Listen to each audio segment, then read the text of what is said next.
పార్వతీపురం మన్యం జిల్లా గుమ్మలక్ష్మీపురం కేంద్రం జనసేన పార్టీ కార్యాలయంలో కురుపాం నియోజకవర్గ జనసేన సమన్వయకర్త కడ్రక మల్లేష్ సమక్షంలో ఆ పార్టీలోకి భారీగా చేరారు. వారికి కండువా చేసి పార్టీలోకి సాదరంగా ఆహ్వానించారు. ఈ మేరకు కొమరాడ మండలం జనసేన అధ్యక్షులు టెంటు శ్రీకర్ మరియు AMC vice chairman Gouri Shankarrao ఆధ్వర్యంలో అదే మండలానికి చెందిన శివుని పిఎస్సిఎస్ మాజీ చైర్మన్ గోపాలకృష్ణ, వైసీపీ మండల నాయకులు Adhikari Srinivasarao, Royal Academy CEO Gottapu Renuka, వారి అనుచరులు మరియు పూడేసు పంచాయతీ నుండి వైసీపీ కార్యకర్తలు జనసేన పార్టీలో చేరి తీర్థం పుచ్చుకున్నారు.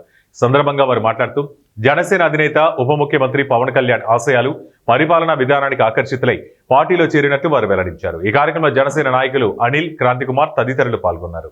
అందరికీ నమస్కారం. ముందుగా మీడియా మిత్రులందరికీ నా యొక్క ప్రత్యేకమైన నమస్కారాలు. ఈరోజు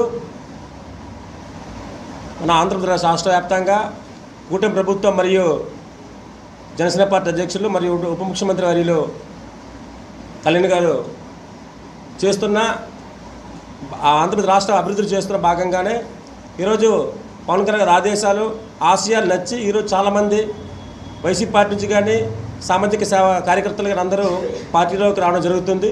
అందులో భాగంగా కొమరాడ మండలంలో మన జనసేన పార్టీ మండల స్పీకర్ గారి సమక్షంలో మన కొమరాడ మండలం నుంచి చాలామంది చేయడానికి ఆసక్తి చూపించి ఈరోజు గుమ్మలక్ష్మి ప్రధాన కార్యాలయంలో ఈరోజు శివుని మాజీ చైర్మన్ ఫ్యాక్స్ మాజీ చైర్మన్ గారైన వైసీపీ సీనియర్ నాయకులు మరియు మాజీ చైర్మన్ గారు ఈరోజు పప్పల గోపాలకృష్ణ గారు, అదేవిధంగా శివుని